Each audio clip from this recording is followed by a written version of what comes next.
Welcome to A More Brilliant Life. We share inspiring stories from people who hit rock bottom, face their challenges, and transform their lives. Learn how you can rise above expectations, discover who you are, and reclaim your future. Life is meant to be lived. It's meant to be experienced. It's meant to be not fun, because sometimes life is not fun, but it's meant to be an adventure. And sometimes you're going to fall down and skin your knee, and other times you're going to jump across the creek and you're going to make it, and it's going to be awesome. But it's meant to be lived. And so many people, going back to nutrition, fitness, attitude, the whole 9 yards, they choose the path of least resistance, which in making that choice, they're choosing a really hard life, because in time it's going to catch up to them. And I don't want people to live that way. I want them to put a smile on their face, even when they don't feel like it, because you're going to feel better. All right. Welcome, Jim Burrows, to A More Brilliant Life podcast. This is the podcast where we highlight people's stories of transformation, people's stories of transition. We want to highlight these stories to show other people that change is possible, that so many people get stuck with blinders on, that they get stuck in their lives and they don't even realize that the choice is theirs to change. And so that's what we're doing here. We're just highlighting stories of how people have done it, what they have done, things in their lives that major pivots that they've made. And so today I am so excited to have you as a guest, Jim, because you just nail our target market right on the head. You went through one of the most major transformations in that I have ever had the opportunity to interview, and so I'm so excited to hear about your journey, Jim. I can barely contain my excitement to even have you on the show, Jim. Why don't you go ahead and introduce yourself and go ahead and kind of talk about what your transformation was like, and we'll take it from there. Okay, thanks, Jake. I appreciate you having me. Yeah. That's a really big. Well, let me just introduce myself. I'm a 57-year-old high school teacher from North Carolina. I've been married to the same woman for 30 plus years. I've got 2 adult kids. So I've seen a lot of life, lived a lot of life. As far as transformation, 9 years ago, I weighed 260 pounds. I've since lost about 70 to 80 pounds, depending on the day of the week that I step on the scale. But it's been a journey. It didn't happen overnight. There's been different phases of it, and I'm sure we'll get into that more. But that's Jim Burrows in a nutshell. Sure. So take us back to that moment where you realized you needed to change. Like what was it? What were the ingredients that kind of went into to being able to change? I mean, lots of people know they need to lose weight. Lots of people know they need to get healthier, but like, how was it that you think you were able to take action and really make a significant move? Well, there was a specific catalyst behind it. Long story short, I was never a runner. I fell into becoming a cross country coach at a relatively new high school. And my second year as a head coach, I had a handful of girls who were really talented. In fact, our first invitational meet, we actually won. And before that, there had only been one girl in school program who had even ever finished top 20. So I realized through that season that I either need to figure out running, or I'm going to do these girls a huge disservice. Well, shorter story, I guess. I read the Bible of distance coaching, called the Jack Daniels running formula. And in the very back of it was a novice to marathoner plan. And I had zero interest in becoming a marathoner, but the very first workout was a 30-second jog, a 30-second walk, 15 times. And I thought to myself, I can do 15 minutes of something. And I looked in the mirror. I was 260 pounds. At that time, I think my son was a junior or senior in high school. Daughter was a sophomore or freshman. And I said, if I continue on the path I'm on, I don't know if I'll see my grandkids. So that was the big motivator right there, longevity and being around to enjoy my grandkids. That's Yeah. how it all started. Yeah.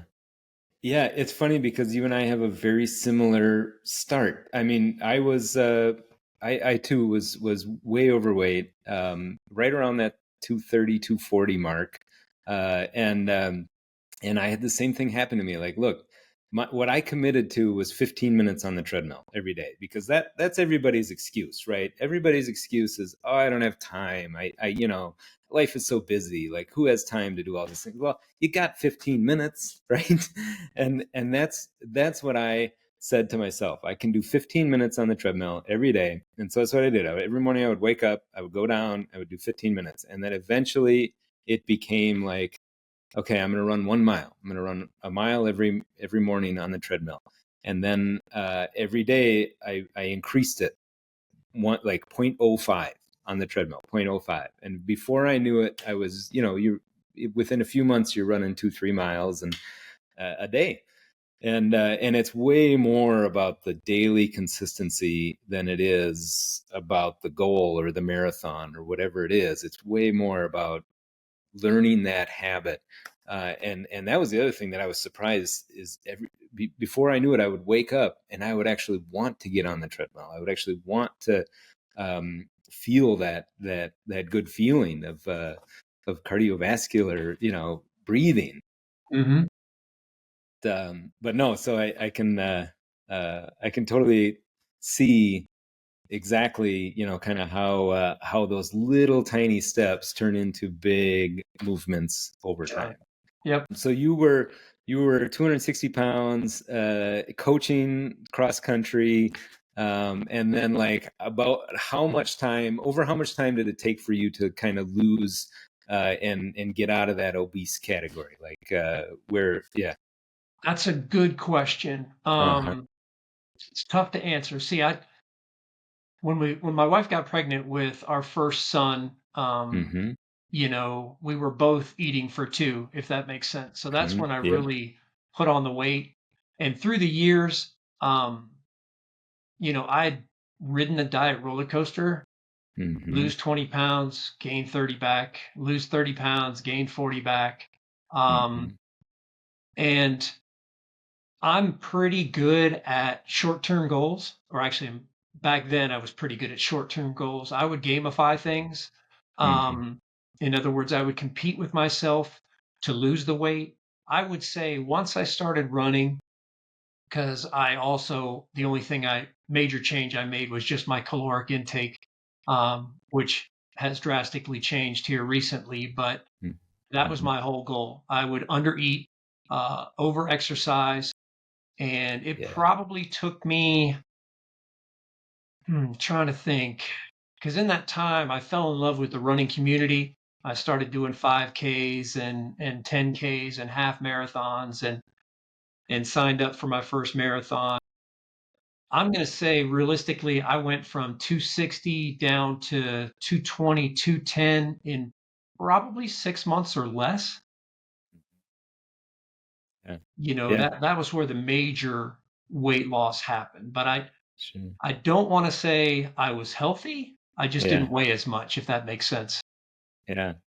Yeah. And then at least what I found too is like you can shed the major weight pretty quickly, pretty easily. But then if you want to do the last, I don't know, the last 20 pounds, like that's where the struggle gets exponentially more difficult. And you have to be that much more focused on your macronutrients, on your caloric intake, and hitting those numbers just right. But it seems like so many people have to go through that journey. They have to live that experience of extreme caloric restriction. Oh, then I lose all kinds of weight and you feel all good, right? And then you just it just comes piling back on because it's not sustainable.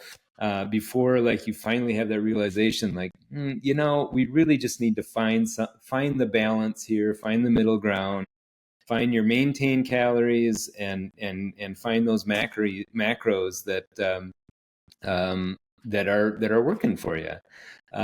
So, I am curious though, like what kind of diets that, you went through. Were there any, like, did you try keto, like stuff like that, Well, yeah. yeah, I remember it was coming up on my 20th high school reunion, so this is 20 years ago. Mm-hmm. Um, this is when everybody knows P90X and Beachbody and all that kind of stuff. This is Mm-hmm. when Tony Horton had his very first Beachbody, and he was doing Mm-hmm. infomercials to watch it. And we were on vacation. Both my wife and I weren't in any kind of shape, and my wife said, "Here, watch this with me. I want to do this with you." And she used my high school reunion as a motivating factor. It was about 3 months till then, and we got on that workout thing. But really, as far as diets go, um, you name it, I tried it. We did Weight Watchers where we counted points, but I was the guy who would uh, not eat enough during the day. So every night I could have 4 Oreos at the end of the night because Oreos were worth 2 points. So I would save my Mm-hmm. points so I could still eat my sweets. I am a huge addict to sugar. Yeah. And I didn't realize that, I used marathon training as okay, I ran 6 miles this morning, therefore I can eat a half a pizza. Or, well, I can pick up 3 donuts on the way home. And in time, what I realized was it takes 2 hours to burn the equivalent of a donut and a half that you Right. can eat in 2 minutes. Yep. So I think Yeah. that's where most folks struggle. And I did big time because I didn't realize, what I did with the other 23 hours, 22 hours a day that I wasn't working out is what really Mm-hmm. made the big difference. And it's only in the last year or so, year and a half now, that I've really figured that kind of stuff out and dialed it in. But as far as diets in particular, I don't even think keto existed when I started doing stuff. There was Weight Yeah. Watchers, there was Jenny Craig, Yeah. Nutrisystem, I think it was. Um, but really, I just knew the game. Less Yeah. calories than you need, and you're going to lose weight. Yeah. And like I Yeah. said, with a 90-day goal or a number on the scale, I can be disciplined enough to hit that number. The challenge was when I hit that number or I hit those days, I went right back to the sleeve of Oreos at night, the pint of Yeah. Ben and Jerry's, you name it. Yeah. Yeah. No, I hear that. And so what are you on today? What's your diet today? Uh, Honestly, I don't know that I'd call it a diet, if you will. Right. Yeah, and Um, that's really that, to be honest, like that's where you kind of have to be. It's like, this is how I eat, or this is a part of my identity.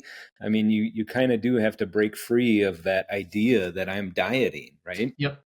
Yep. I Yeah. Yeah. changed my relationship to food basically.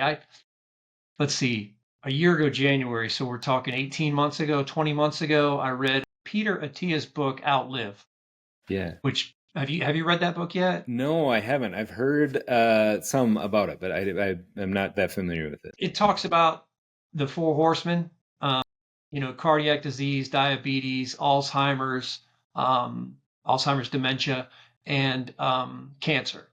Hmm. And what causes it, how to prevent it, and it's really about longevity. I'm thankful I still have both my parents around. My mom's 91, my dad's 86, but they do not get around well. Right. And I watch them live their life. And getting back to my earlier comment about being around for my grandkids, now I don't want to just be around for my grandkids. I want to be able to bend over, pick them up, throw them around, run with them, do all the things. And most of what's in that book talks about those four horsemen, and a lot of what that has to do with is your overall body strength and Hmm. your metabolism.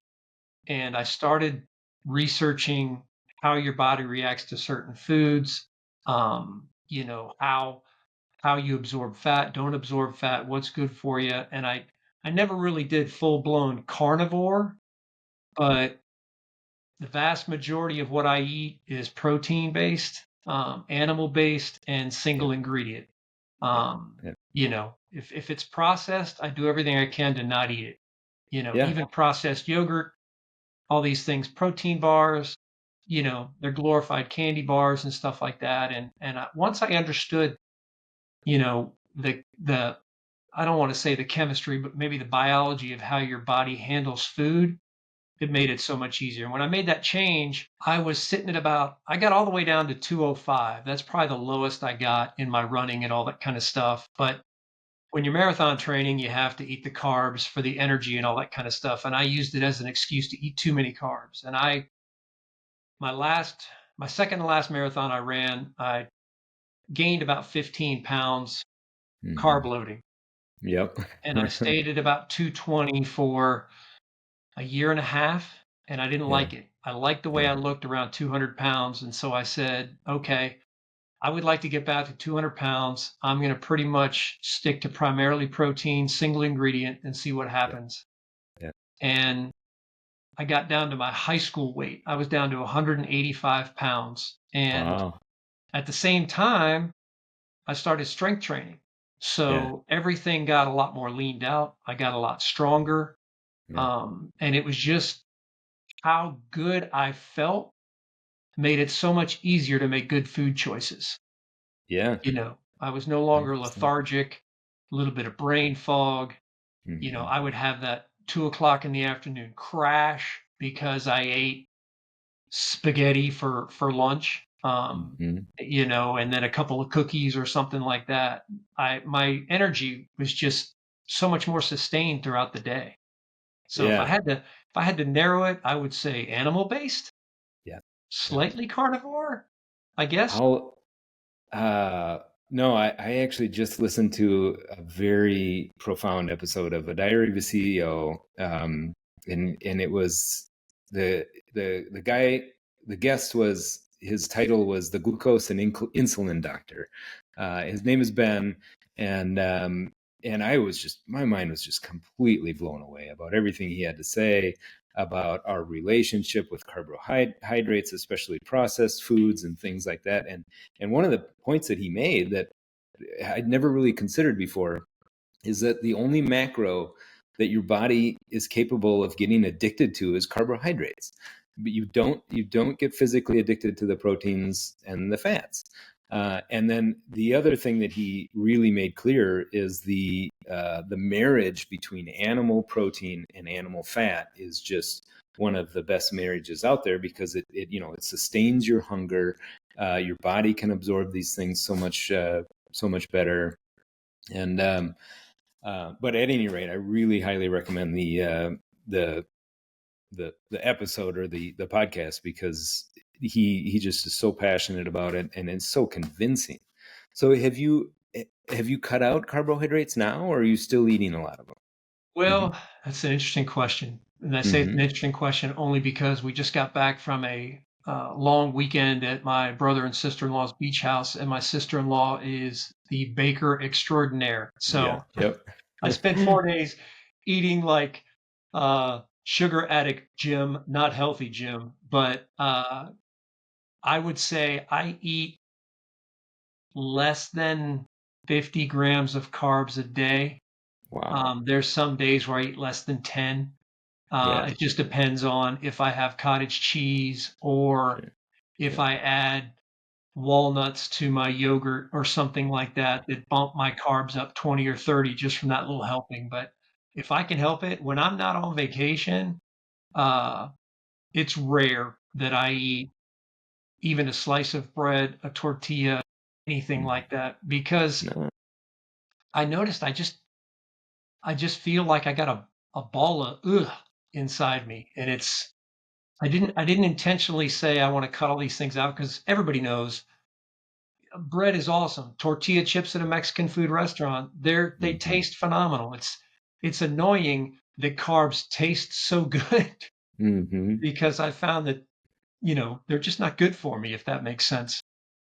100%. No, I recently had a very similar experience. I started back on keto. I had done keto a long time ago, and I remember just feeling amazing on the diet.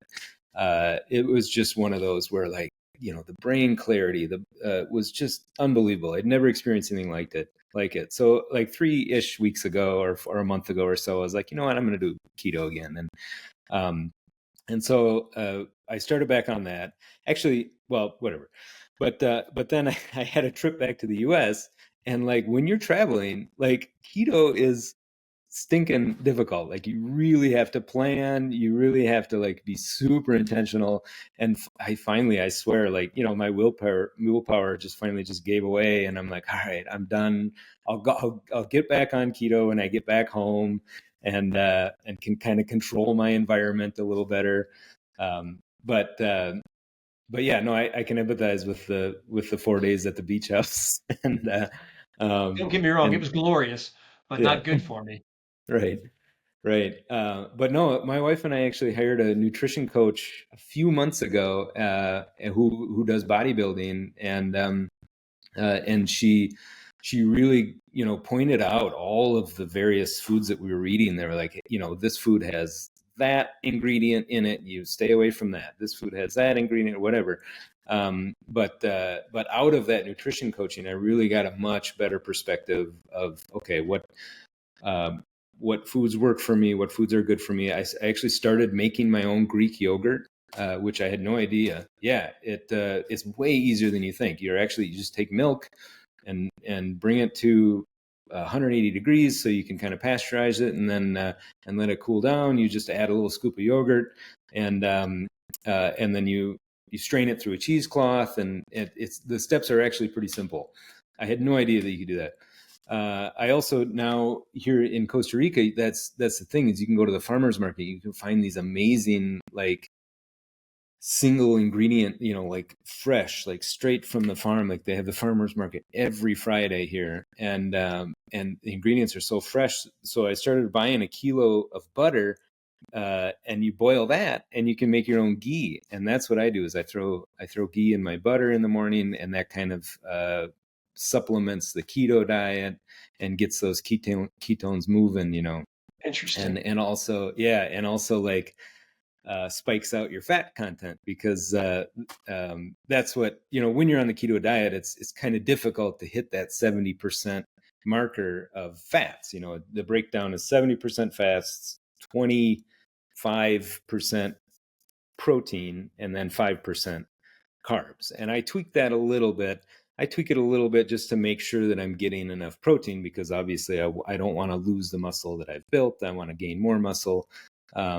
But that's the breakdown that I'm currently eating.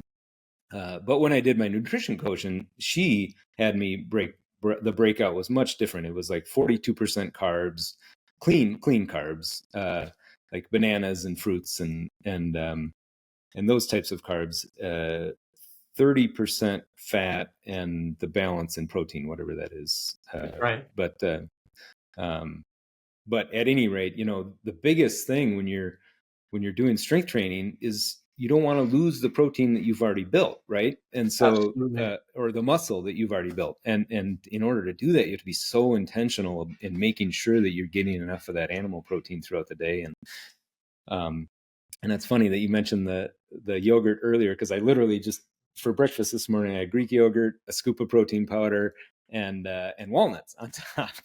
And that was the protein powder kind of sweetens up the Greek yogurt a little bit, and it makes it nice and tasty.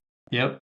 But what's insane is like a handful of walnuts is, you know, I punched the calories into my little calorie counter, and a handful of walnuts that I ate this morning, 35 grams, 234 calories, right? Like that's no joke. You got to be careful with those Yeah. things. Real quick.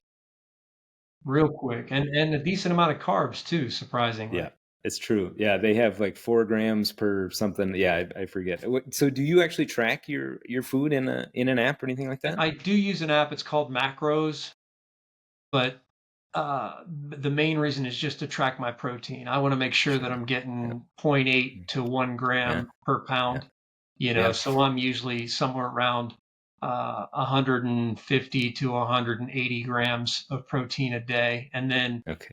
the other things just sort of, you know, level out. I think the macros thing has a couple different presets. One of which is high protein, and I think it throws in there like 120 grams of Yep. fat and something else. Mm-hmm. But I don't even look at anything other than protein and the Mm-hmm. calories, just to make sure that I stay right around my maintenance calories.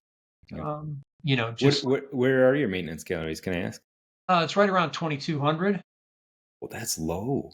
Yeah. 2,200. Yeah, if I get 25, 26, not that it's the end of the world, but Yeah, I start to, I mean, I'm also 57 years old, so, yeah. that might have something to do with it. Uh-huh. But I'm I it's right around 22. I haven't That's just coming out of the app. I probably should sit down and Sure. calculate it the Yeah, traditional way, but yeah. I haven't. I'm not that regimented, if that makes sense.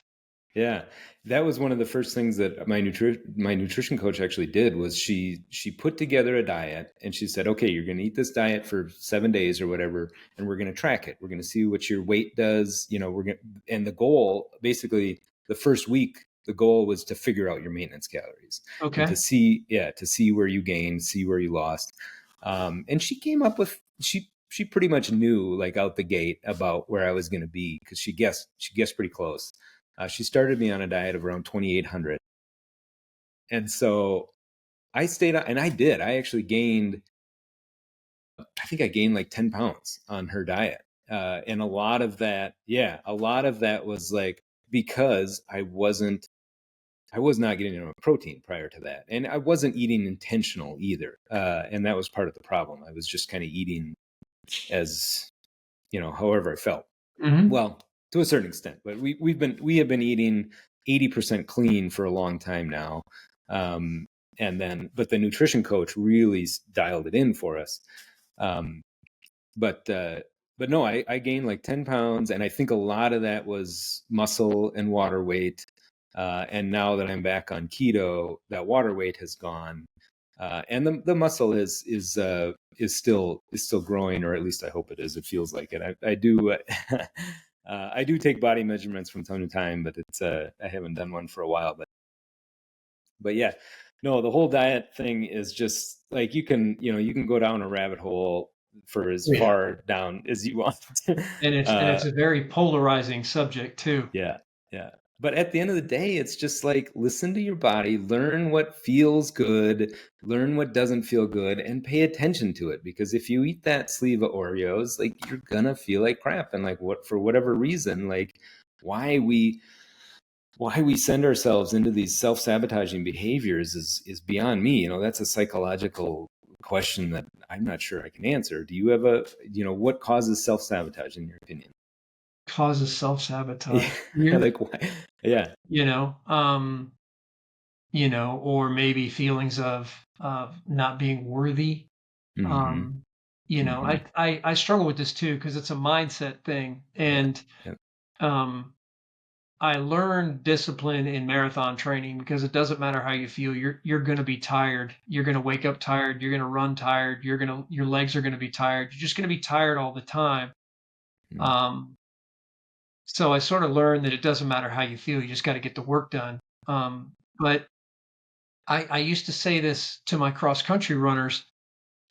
Our brains are hardwired for survival, and your brain can't distinguish between what type of pain you're inflicting upon it. You could get hit upside the head in a 2x4 and your brain's going to say, hey, let's not do that again. You can Mm-hmm. run the hardest mile you can run and your brain's going to go, hey, let's not do that again because it hurts. The Mm-hmm. difference is one of them's good for you and one of them's not, but your brain doesn't know the difference between the two. So you have Yeah. to overcome your brain when it says, hey, I don't think we want to do that. That hurts. And you just got to say, Right. I don't care if it hurts. Yeah. It's got to get done. I mean, my Yeah. mom is a perfect example. She was a potter. She was used to sit at the pottery wheel, so she had problems with her lower back. And the problems with her lower back, in my opinion, I'm not a doctor, I'm not a strength coach, but in my opinion, is because she never exercised and she didn't have any core muscles to support her back. She had back surgery. Her back's been bothering her for years. And as time has gone on, instead of listening to what the doctor has said, saying, Liz, you need to be more active, you need to get out there and move, she has just taken a more lethargic, and everything's atrophied. So it's a it's the walnut rolling down the snowbank that turns into a Yeah. big giant snowball if you don't do anything about it. And so, 100%. if you're doing strength training, you're sore. but Hmm. you probably realize that that soreness is progression. It's you getting Right. stronger. It's Right. your body rebuilding that muscle and making you a stronger human. And I didn't want to go down the same path as my parents. That I was basically in that for the Yeah. first 55 years or so of my life, Yeah. and I just didn't want that for myself. So as far as self-sabotage goes, it's easier to do nothing than it is to do something. Yeah. Like I said earlier, man, that ice cream, that sleeve of Oreos, that piece of cake, it tastes a whole Hmm. lot better to your brain than a lot of the food you should be eating. And it Hmm. takes that same discipline of I don't care what you want. This is what I'm going to eat. I mean, I've been eating pretty darn clean for real clean for about 2 years. Hmm. And still out of habit, sometimes in the evening, my brain says, we should have something sweet. Now, Yeah. I don't have anything sweet in the house. So the brain realizes, okay, but that's just a habit and a pattern Yeah. of living that I Yeah. lived for so long. My brain's default mode is, okay, dessert time.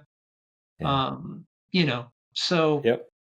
it's it's something that I think everybody can overcome, but you've got to reach a point where you've got to want to, you Yeah. know. The desire has to be more uh, yeah, than the desire not to, basically. Yeah. You have to want to change. And and then the other thing the other realization that people fail to make is that so many people fail to realize that it's a choice. You are making a choice. And like, if, if you made the wrong choice or you screwed up, like, choose again. Like, and what you're battling against is these, like you say, these years of decades of habits that are built into your cells, that are built into your body, that's built into everything that you can but it takes intentional work. It really does. Well, and I think in going hand in hand with that self-sabotage thing is you tell your brain, I'm going to make a change. And you change for 2 or 3 or 4 days, maybe even 2 or 3 or 4 weeks, and then you fall off the wagon. Hmm. And that brain is in survival mode and goes, see, I knew you Yep. couldn't do it. Yep. And they just beat themselves up and they quit instead Yep. of Yep. realizing that it's no different than tripping over a crack in the sidewalk. That Right. doesn't end your walk. It's Right. just, oh, I mean, maybe I should watch where I'm going, and you just keep moving forward. Yeah. If you realize that, you're human, you're going to make mistakes, things are going to happen, and when you fall off the wagon, when you go ahead and give in to the donuts in the break room at work, then it's not the end of the world. You just go back to, okay, I'm gonna I'm gonna get back on the horse and keep moving. One step backwards does not end your journey. And I think so many Right. people just destroy themselves when they slip up. They think they have to be perfect. They think it's Hmm. perfectly black and white. And if you've lived any time on this big ball of mud, you realize that life very rarely is black and white. There's a whole lot of Yeah. gray in there, and you've just got Yeah. to learn to navigate it. Yeah. Yeah, I want to go back to the point you were talking about earlier about your mother and her troubles with her back. But like, one of the things that I wanted to mention is that it it's very real that the longer you wait in life, the more difficult it is to reverse these things. Like I know, I think I heard this glucose and insulin doctor on that podcast. He said once you hit 60 years old, it's very difficult to build any new muscle on your body. Mhm. And so, at what point did you really start strength training? And because you said you were in your low 50s at that point, and that's when, uh-huh. I started running at 49. Okay. I did that for basically 7.5 years, and I read Peter Attia's book Yeah. again, Yeah. and he said that you hear about all the old folks falling and breaking a hip or breaking a leg, and he gave the percentages something like 30%, 50% of people who break a hip are usually dead within a year, Wow. because it sidelines them so much and they can't fully recover. And he said most folks, when they fall, it's not. tripping over something. It's not a fall. It's stepping off the curb too fast and not having enough muscular strength to counteract that lack of balance for a moment.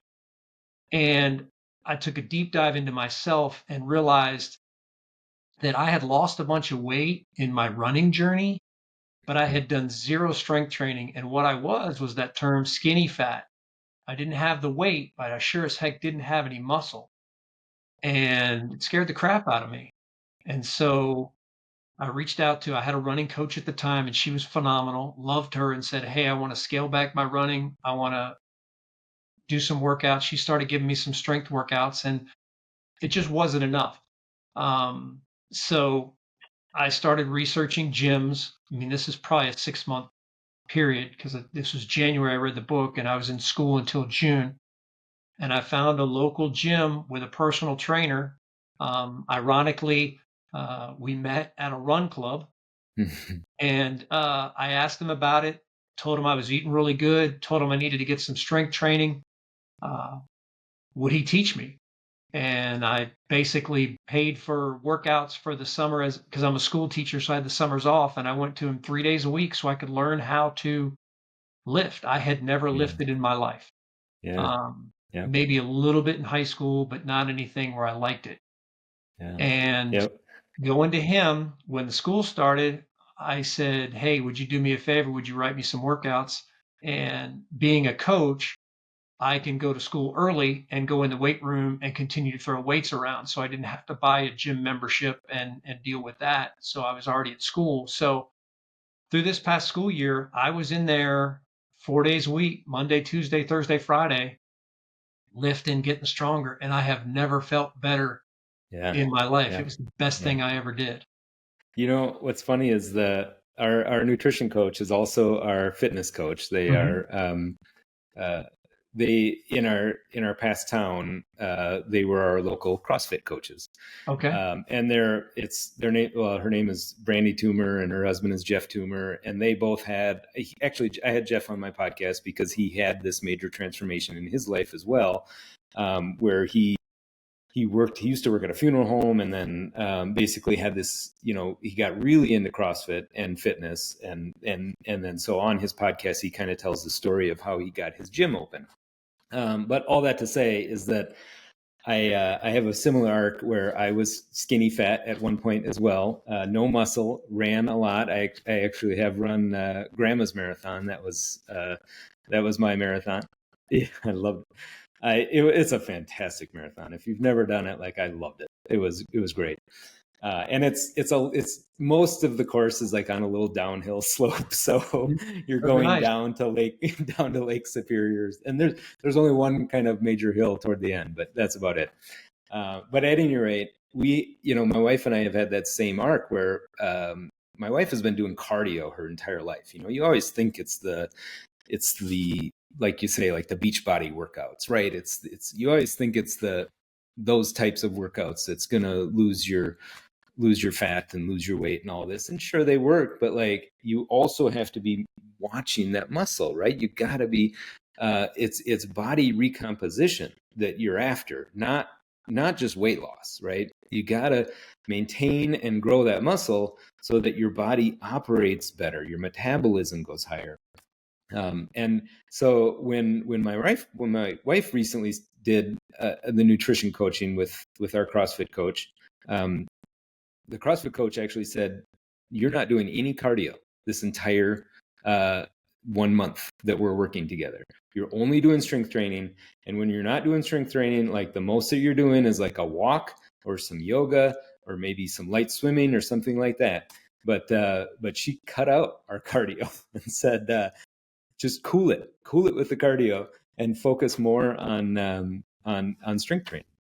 And I'm starting to miss running a little bit. I'm starting to get back into it a little bit, but like there's a balance always to be found. And you find these people who, like ourselves, who think it's all about running or think it's all about the cardio, and then you forget about the strength training. And then you find the other end of the people who are super fit or super muscular, but can't run around the block or whatever. There's people like that.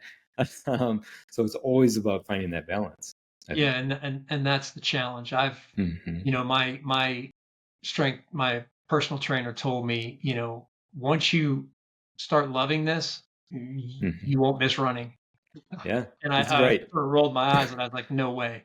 And now I run 1 to 2 days a week. In fact, I need to get back into it because my daughter signed me up for a half marathon. She wants to run her first half marathon, and so she signed me up. So I'm running with her.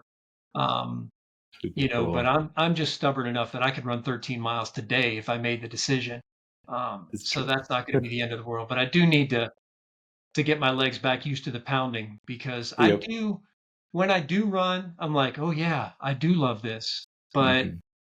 there's something about that strength training and, progressing and, the weight you're throwing up is a little bit more than the last time and that progress and that consistent effort. There's just something about it that just builds, you feel like you're invincible. Yeah. Yep. Yeah, and I almost love running more because it's like a meditative experience. Like your mind Absolutely. just, yeah, you can just get so in Well, such a flow. you can solve all Yeah, the world's problems during your run. exactly. Exactly. Yeah, Yeah. absolutely. No, and you do, you just feel so good afterwards. And Mhm. so what's it like now? You're doing YouTube, you're doing coaching, you've got a lot of irons in the fire. You've got an incredibly impressive online presence. I don't know who put your website together, but I love it. You really, it's just so clean and focused and impressive that I kind of want to hear about what's happening in your life today. Well, about let me see, it was probably the beginning of this last school year. I'm a carpentry teacher, so I don't have to do the same kind of planning, grading papers, and all that kind of stuff that a lot of teachers do. So every teacher has a planning period during the day. And instead of having to write lesson plans and all that kind of stuff like a lot of teachers do, I would just go up and sit in the office and start shooting the bull with the office secretary. And she told me probably September of last year, you should start a YouTube channel. And I was like, no, I don't have time for that. She's like, you should, you'd have an audience. You'd be surprised. There's a lot of people out Hmm. there that need to hear what you talk about. And I was like, yeah, whatever. And I finally just decided, oh, what the heck. And that's what started it. I didn't know what direction I was going to go. I thought I was going to do mostly, like fitness because I was feeling so good. I had been doing the mostly animal based for about 10 months. Strength training. I just felt like I said before, invincible. And I wanted more people to feel this good. And I also, my peers voted me teacher of the year this past year. And one of the obligations of that is you have to give the mid-year graduation speech. And I thought to myself, this is going to be my breakout moment. My wife's going to record me giving this speech, and it's going to be awesome, and it's going to be everything. Well, my wife had never used my camera before, and the girl sitting in front of her, we have a really nice in focus of the back of her head, and I'm a blurry mess in the background, not to mention the sound in the gymnasium was terrible. So I was a little Oh. disappointed. I was a little pissed at my wife momentarily. But at the same time, I realized she didn't know what she was doing. Hmm. Let me make this story longer.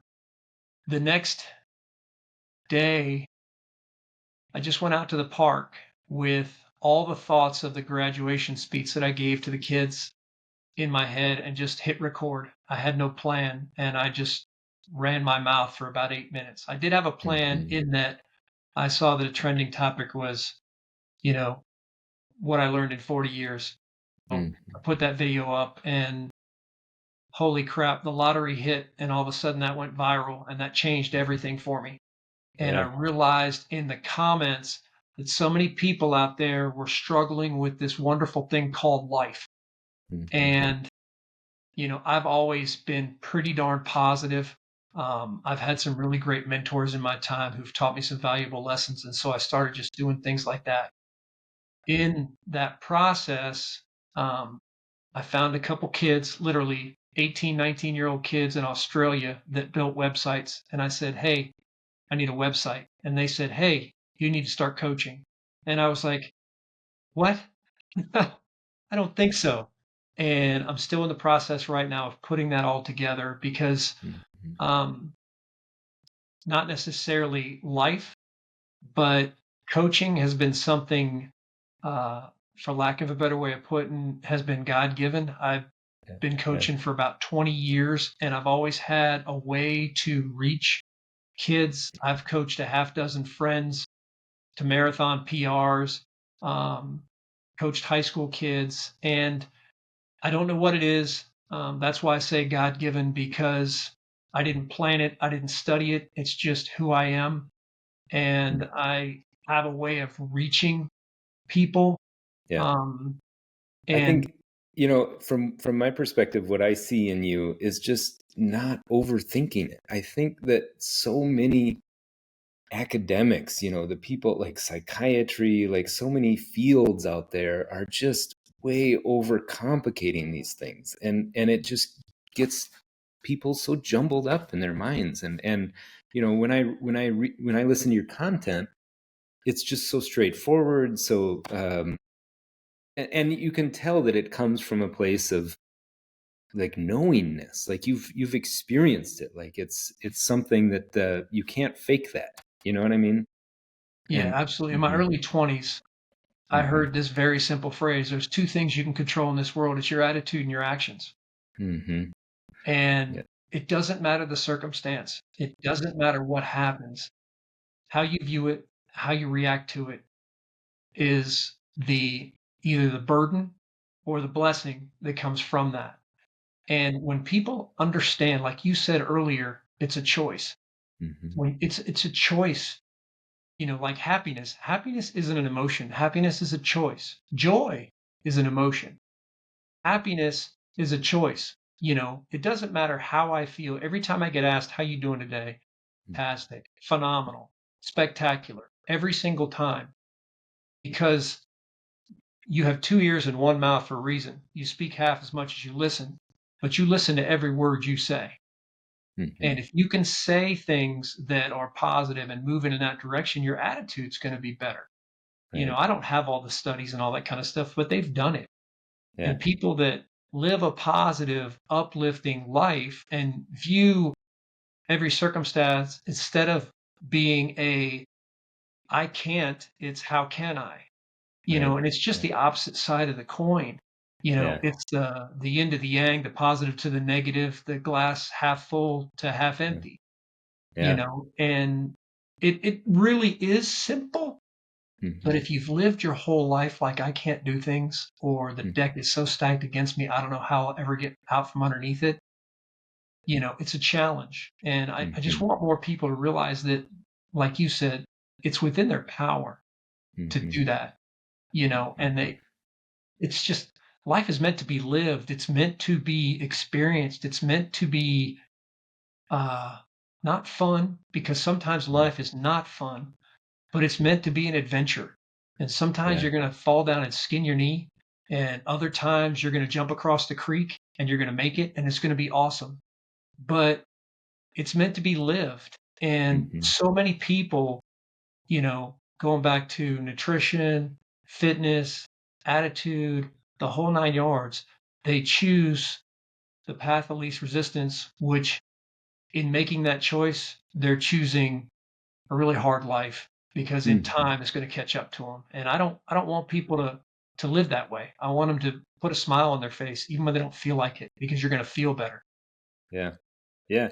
No, it's so true. I mean, what's easy is actually hard. I mean, the easy Yeah. life is the hard life, and that's what's so difficult for people to comprehend. It's like, well, I mean, it isn't for, for people like you and I because we've lived the misery, right? We've lived the um and so, which is what's so powerful about our experience and our story is that like we know there's so many people out there that live in this place of misery of I hate my life. I hate being fat, or I hate being lethargic, and I don't like my brain fog, but they can't seem to do anything to put it together long enough to make the significant change until finally one day they wake up and choose to do so.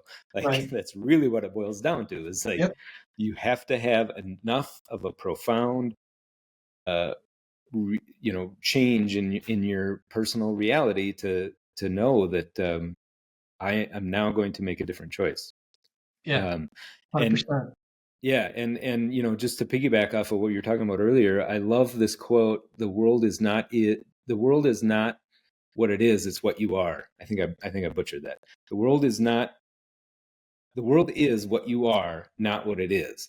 And what it's trying to say is that, like, you make the world what it is. And if you're going around the world just filled with negativity, filled with that negative headspace and pessimism, and, like, of course that's what you're going to see everywhere in the world. You're going to see pessimism, you're going to see negativity. um and uh um and so you really do, you do have to choose to see the opposite side. So is there something specifically that you can say to that negative person? Because that was me, 20 years ago. I was the guy that, like, just was so pessimistic about the world. Like, I loved pissing and moaning about politics, and I love, everything is somebody else's fault. And, like, the world is doing this to me. Right. And so what can you say to that person who is just so stuck in that space? Oof. That's a really loaded question. How do you say to that one person? Because everybody's different, you know? I mean, for me, I just needed to see one person that did something that I wanted to do to show me it could be done. And I used to tell my athletes this all the time, especially when they were trying to PR or become better, or I saw potential in them that they didn't see in themselves. I said, you don't have to believe in yourself right now. Believe in me because I believe in you. And then if you do that long enough, coach believes in me, then sooner or later you're gonna break through some barriers and you're gonna gain the confidence that you start believing in yourself. And for somebody who's stuck in that mindset, I would tell them, find something you want to change. Not some things, but something. Find one thing you want to change. And it could be as easy as not hitting the snooze button in my alarm, or drinking an extra glass of water in the morning. Just one thing that you're going to change, and do that consistently. It's a non negotiable from here on out. That snooze button doesn't exist. You get out of bed and you do it. And if you do that for a short period of time, you'll gain a tiny little bit of confidence and you start believing yourself, okay, I can get up on time. Okay, I can drink that glass of water. Okay, I can walk around the block. Whatever that one thing is, and you start doing it consistently and you start developing habits. I mean, for me, that's what happened for me. It started with running. Running morphed into eating better. Well, eating good finally. And then that morphed into strength training. It morphed into other areas of my life. And now I'm so disciplined, having stacked habit after habit after habit after habit, that it's a routine. It's my life. Like you said, it's just you get up in the morning craving that workout because your body gets used to that new standard you've set for yourself. But you're never going to set that standard for yourself if you don't change something. If you just sit there and go, oh, I wish, well, wish and $5 will get you a cup of coffee at Starbucks. You need to take that first step. And it's not Yeah. going to be easy because your Yeah. body's not going to want to change. Your brain's not going to want to do something different. But that doesn't mean you can't. You just have to, one of two things: decide and start doing it, or go get so sick and tired of being sick and tired that you hit rock bottom and you're like, all right, I've got to change. And Yeah. Yeah. there's so much to that. I love the advice, though, where, you really just chunk it down to one small thing, make one small change and focus on that and creating the habit. And then, like you say, it just becomes this snowball effect of habit stacking, and one habits leads to the next, and until, but the other thing, like, that eventually I feel like you come to the realization of is, like, you have to find like that inner peace within yourself, because you can't, or at least for me, I can get stuck in this place of never enough, right? I can get stuck in this place of, oh, I wish I were more ripped or more jacked and less fat, or like, I wish I could run a marathon, and like, you kind of sit there, and if you create this mental block in your mind where you're never good enough, like, then that can create stumbling blocks for sure. um and Absolutely. And yeah. you see people out there, especially if you're on social media or stuff like that, you see their highlight reel. Mhm. Yeah. You don't see the 10,000 shots that Michael Jordan missed in order to be the greatest basketball player of all time. You don't see all that. You just see him hitting the game-winning shot, and you think, Yeah. "Why can't I hit the game-winning shot?" And you're exactly right. People are so hard on themselves. The comparison game, comparison is a thief of joy. And even not just comparing yourself to other people, but comparing yourself to what your brain thinks is your perfect you. Mhm. And the Yeah. sooner you accept that there is no perfection out there, you're never going to reach perfection. But if you strive for perfection, pretty good or really good is fantastic, because that's a whole lot better than awful or terrible or lethargic. Yeah. And it's just, yeah, it's tough, because I'm the same way. As soon as I get to a certain point, why am I not further along? I've Yeah. been pumping iron for uh 15 months, and Mhm. why aren't I Arnold Schwarzenegger yet? Because it takes years, Yeah. you know. Yeah. But that's just understanding who you are Right. and giving yourself a little bit of grace. And yeah, exactly. And it's always just this tuning process. You're always just tuning the violin, right? Yeah, And exactly it's right. okay. But one of the experiences that I've discovered is it's fun to play around with extremes. Like, it's like 75 hard. Andy Frisella program that came up with that. Like, that's extreme. You're doing a diet, you're working out twice a day, you're drinking that's extreme health, all packaged into one little simple idea, which is, read books, uh, eat healthy, work out.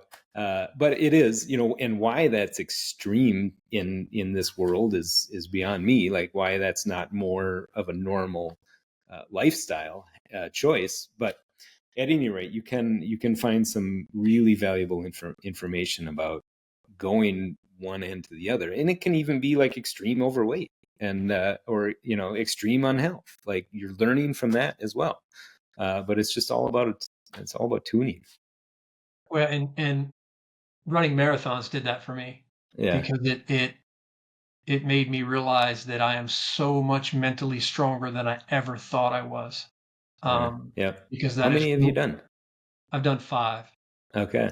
Yeah. Yeah, and the last 2, uh, I ran the whole thing. Yeah. The first 3, I had some walking in there, and my whole goal on the last 2 was to run the whole thing. Yeah.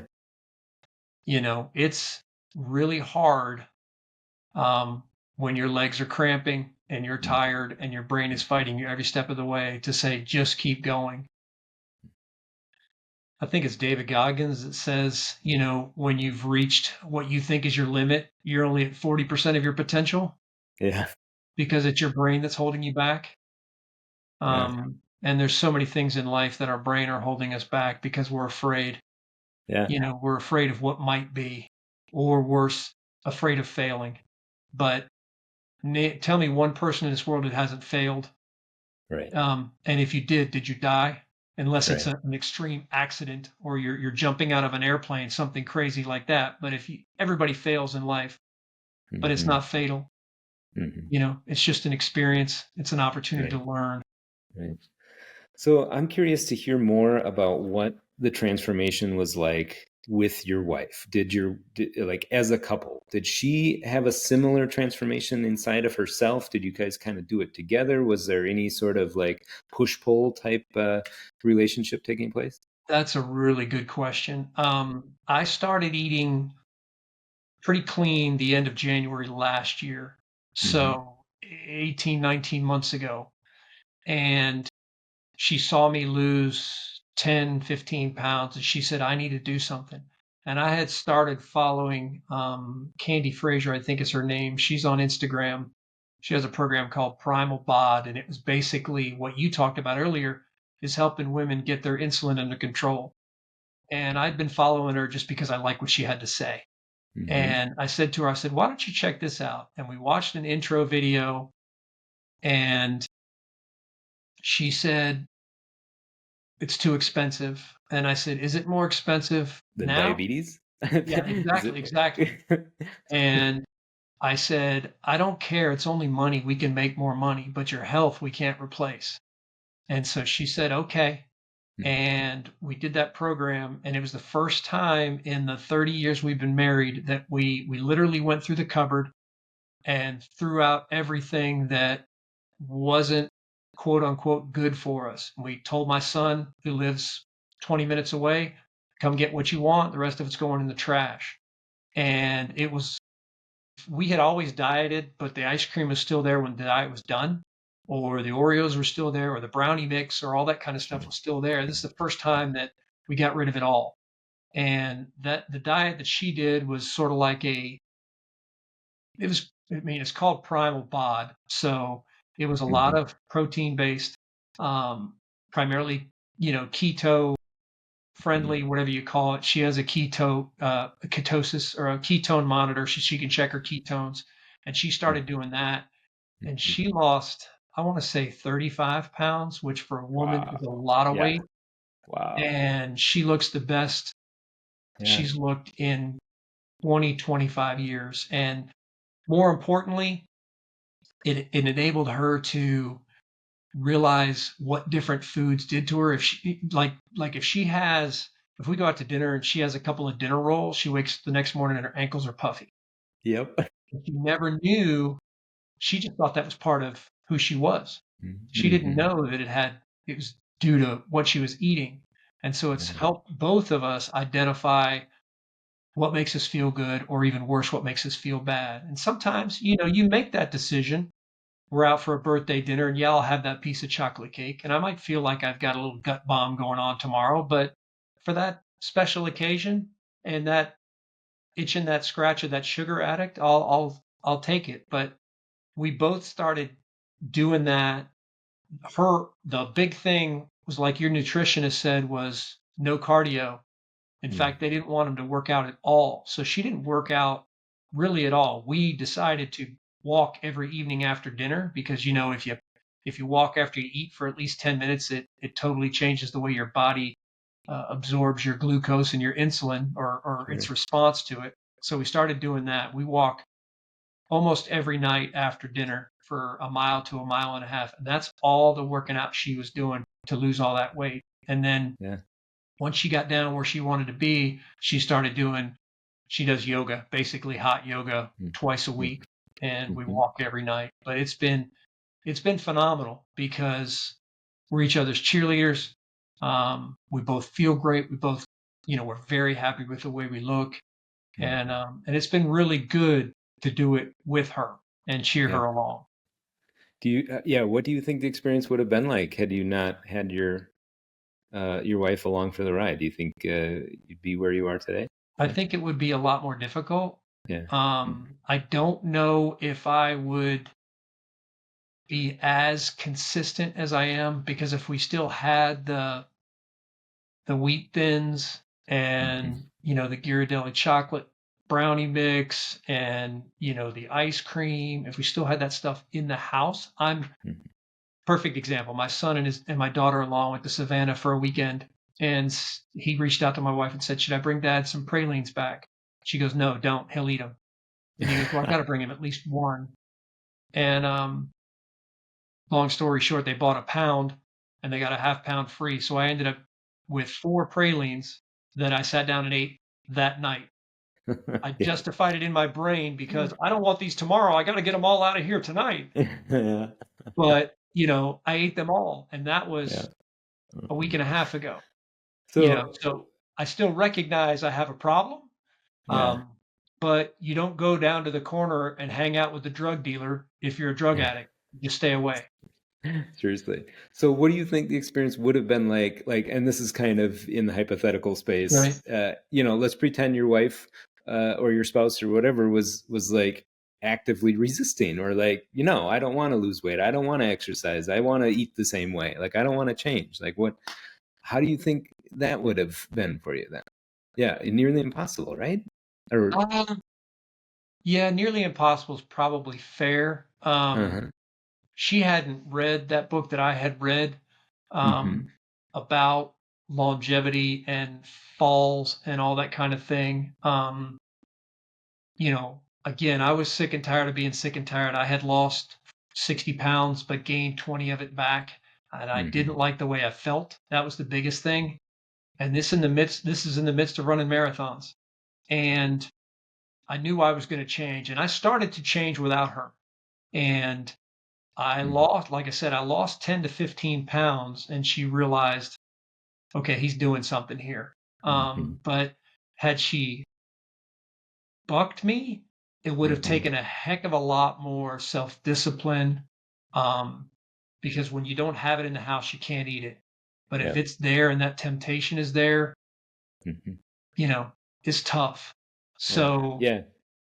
I Uh, mean, having her in my corner made it a lot easier. Sure. Yeah, and actually at the start of our journey, I secretly started with Noom, the Noom program. I don't know if you've Mhm. ever heard of Yep, that, I've but heard it's of a it. yeah, so, at one point, I mean, my wife and I had kind of reached our limit. Like, I was starting to snore really bad at night, and like it was obvious that I was just carrying way too much weight around and unhealthy, and so secretly, I don't know why I did it without telling anybody. I started Noom, and I lost about sorry, I forgot to put my phone on do not disturb. Anyway, I lost about 30 to 50 to 40 pounds before my wife even really noticed. Just and it just came off so quick, too. And for whatever reason, I had a pretty active lifestyle already, and I didn't exercise, but like, it was all done with just, lots of steps throughout the day and just having an active lifestyle, and then just altering the way that I ate, right? Um, and so, but at any rate, what all this is to say is, like, I think it was one of our friends who, like, saw an old picture of me up on the wall and then looked at me and was like, "Man, Jake's, he's lost a lot of weight." And then Kylie, my wife, was like, "Oh yeah." Like, she noticed it as well. Right. And then that kind of triggered it. And but it's just such a journey, and everybody always wants that quick, like, next week, be there and done, and like all of a sudden I'm fit, and I'm perfect now or whatever. But it's just such a journey. You kind of have to look at that, back on it, and say, um, it just takes time, and everybody has to go through their own experience. It's Yeah. just, there's nobody, yeah, Well, we there's live in that nobody that, microwave society where everybody wants yeah, instant results. yeah, yeah, exactly.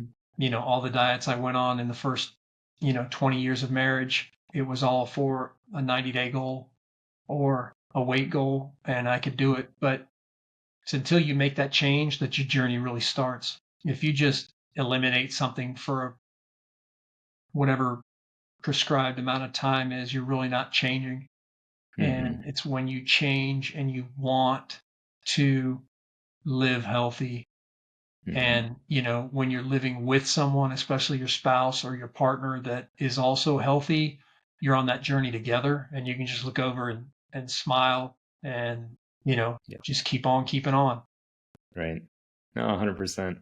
Yeah, and I think, because we have examples of other couples in our lives where one is just so ready to change and to grow as a human more than anything. It's not always about weight. A lot of times it's more about just plain personal growth and learning, and like stepping into a new era, or in their lives, a new season, basically.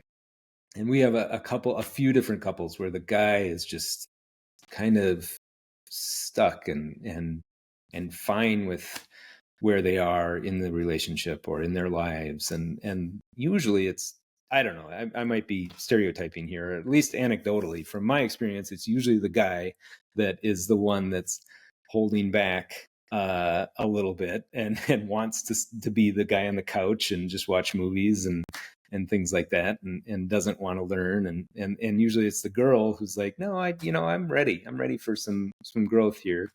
And then of course that opens up just a lot of conflict in the marriage, Sure. and sometimes they can work through it and sometimes they can't. And it's always difficult to know when do I have to cut this person loose in my life? Like, when do I have to cut this negativity out of my life? And you can never answer that for anybody either. Like, that's a decision that they have to make, right? But no, like I think the thing that most guys have to realize, or most partners have to realize, is that it's an incredibly beautiful thing for two people to be locked in and working on themselves together. Working on themselves together. Yeah. Yeah. And that's Together. really, Right. Exactly. yeah. And that's really what it boils down to, is you can't change anybody around you. You can only control yourself. But like, the reality is like, if you want to improve your relationship, you work on yourself. You have to be focused on creating a new identity, or at least learning more about how you operate in Yeah, I order to heard a change it. long time ago somebody say, it might have been at church, a pastor said something to the effect of, all you husbands that are complaining that your wife's put on a few pounds and everything else and she should get skinny, when was the last time you said, come on, hon, let's go for a walk, and showed her how Mm-hmm. it's done? Mm-hmm. Yeah. And whether it's the husband, the wife, the partner, if you set an example of something moving in a direction, I think naturally people want to get better in life. I think Yeah. that's also human nature. And if Yeah. you're getting better, like my wife, she was almost like, he's leaving me behind. I need to get in shape too. Mm-hmm. And you can set that example for your partner, which may not make it easier, but it might prompt them to do something different. No, and that's a really good point. And then I think, the other point that people need to hear is that you cannot wait for your spouse. You Nope. cannot wait. You just have to lead by example. You have to start. And then, the spouse either comes along for the ride, or they don't. And but the reality is you have to take responsibility for yourself, take personal accountability, personal responsibility, and start. Just start. Yep. Yeah. Control your attitude and your actions. You can't do it Right. for anybody else. That's right. So Absolutely. do you have any regrets when you kind of look back on the past, 10 years or so? Is anything you'd have changed or done differently? Um, Started strength training sooner. I mean, Yeah. I sort of knew as a marathon runner that strength training was important, Mm-hmm. but I never liked it. And it was only because it was new and I would get a little bit Mm-hmm. sore, just like anybody else. Um, but I also knew that if I stuck with it and got disciplined with it, I would like it just in the same way that I liked running. And that has been the truth. Other regrets, um, paid attention to my diet/nutrition sooner, I think. But you don't know what you don't know, and that's the challenge. And unfortunately, it's becoming more prevalent. But unless you're looking for it, you're not just going to be hit in the face with, here's the proper way to eat, here's the good foods, or vice versa. Here's the stuff you shouldn't be eating. You're not going to see that, because the food industry is huge for a reason. You know, um, so probably dial in my eating sooner. Um, I don't really have any regrets. There's a sign on the wall in our school that says, "What hurts more, the pain of hard work or the pain of regret?" Mm-hmm. So I accept everything I've done and the way I've lived my life because that's made me who I am now. I Mm-hmm. wouldn't be where I am now if I didn't start running 9 years ago. Mm-hmm. I wish it hadn't taken me 7 years to figure out this, but I'm thankful for where I am now because Right. this is awesome. Yeah. So let's for a second, let's step into the speculation. Let's go back, 9 years, and pretend that you were not able to change. You kind of just kept spinning your wheels, and you're still 50 plus pounds overweight, like where do you think your life would be like today? Do you have any idea? Holy cow. Well, let me go back about 15 years. I was overweight. My wife came back from the doctor and she said, "I'm really concerned about you. You're not eating very well. You should have your blood work done um, because you're obese according to the body weight scale on the wall." And I said, "Oh, that's crap." I went to the doctor, had my blood work done.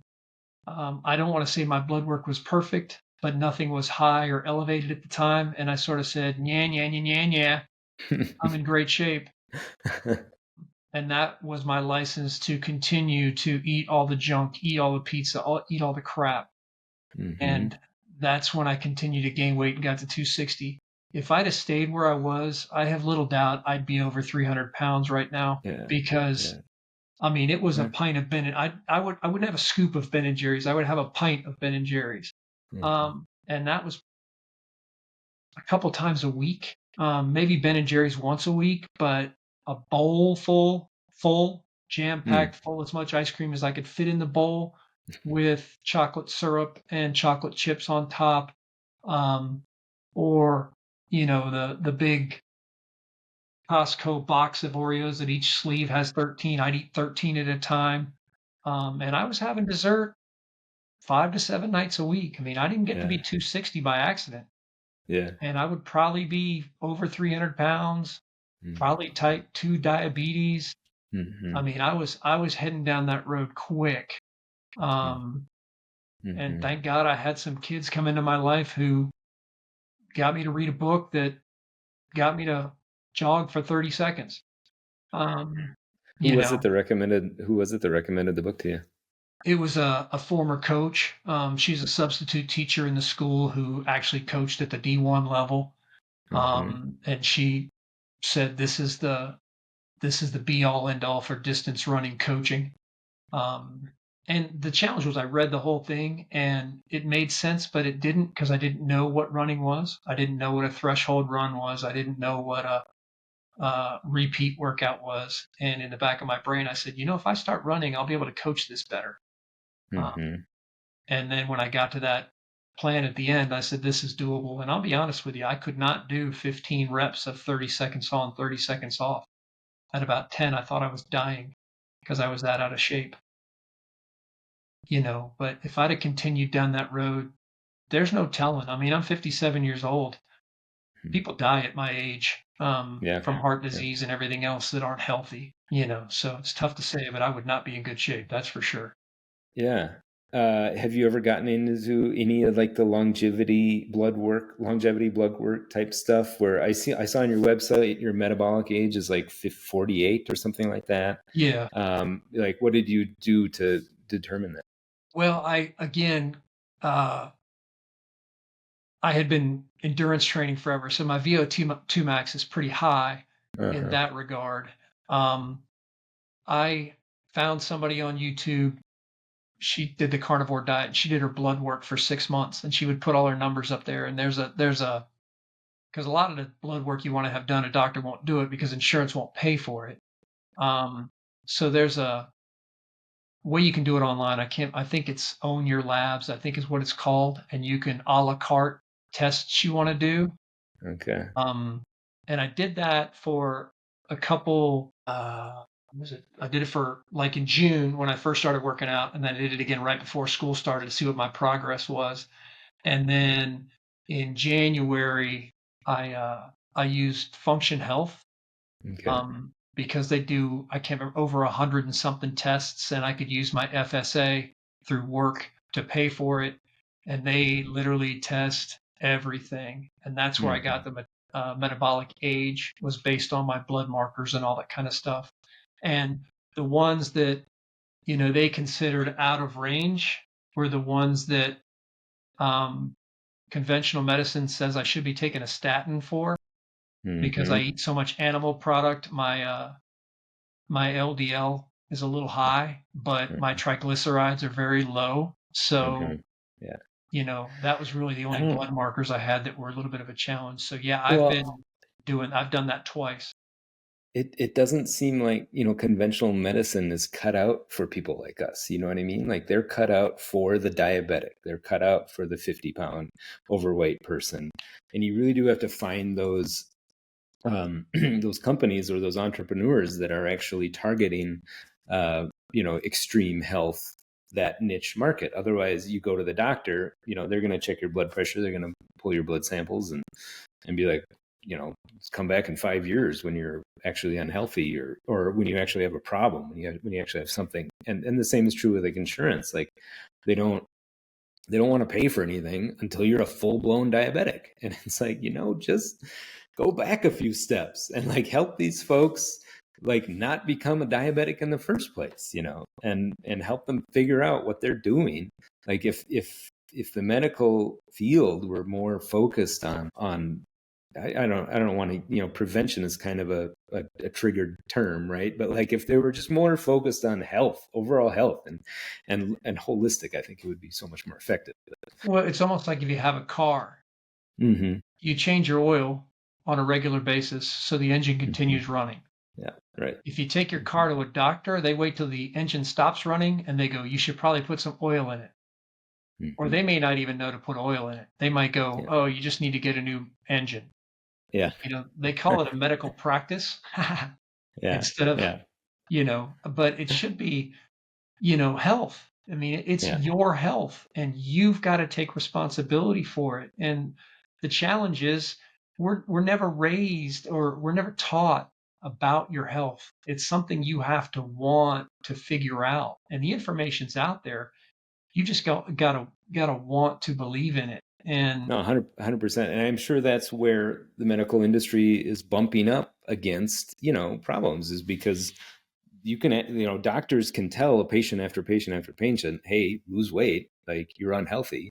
But right. ultimately, it still comes back to that person's, choice and that Yeah. person's Again, it's ability. your health. It's up to you Mm-hmm. what you do with it. A Right. doctor can advise you, a nutritionist can advise you, a personal Mm-hmm. trainer can advise you, but if you don't do it, nothing's Right. going to change. Yeah. Yeah. And the reality is the person has to want it. They have to Mm-hmm. want it. And Yep. that's, the desire has to come first. Yep. But, Absolutely. this has been very fascinating, Jim. I've thoroughly enjoyed this conversation. What's next for you? What I know you got coaching in the pipeline. What other things you got percolating in there? Really good question. Uh-huh. Rolling along with the YouTube content. Yeah. Um, I'm trying to figure out exactly how.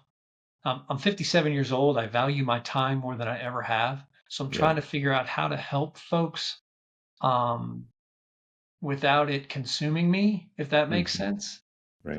And I'm trying to figure out how to help as many people as I can, um, again, without it sucking all my time. So that's the really the holdup for my coaching. I think I'm going to do something. I just don't know whether it's going to be one-on-one, group. Mm-hmm. I don't want to be one of the 18 gazillion people on YouTube trying to sell a course because Yeah. that just leaves a bad taste in my mouth. I would Mm-hmm. rather give it away for free than do that because, Yeah. I'm not looking to be a YouTube millionaire. That's not my goal. My goal is just to get all the crazy thoughts in my head out. And if Sure. it benefits some people, great. And if it doesn't, great. So Yeah. life is good. Yeah. Life is Yeah. awesome. So I'm Yeah. just going to Yeah. keep rolling.